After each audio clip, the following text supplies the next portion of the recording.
धेनुमुदरां प्रदर्शयेत ऋतन्त्वा सत्येन बर्हिञ्जामि नैवेद्यं निवेदयामि ॐ प्राणाय स्वाहा ॐ अपानाय स्वाहा ॐ व्यानाय स्वाहा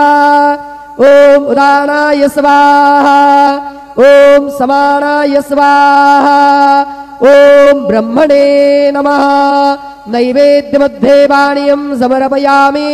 पुनर्नैवेद्यं निवेदयामि ॐ प्राणाय स्वाहा ॐ अपानाय स्वाहा ॐ व्यानाय स्वाहा ॐ उदानाय स्वाहा ॐ समानाय स्वाहा ॐ ब्रह्मणे नमः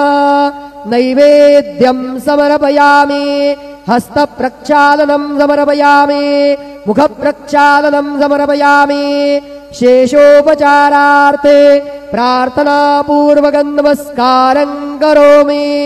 श्री सच्चिदानंद सद्गुरु साईनाथ महाराज की जय।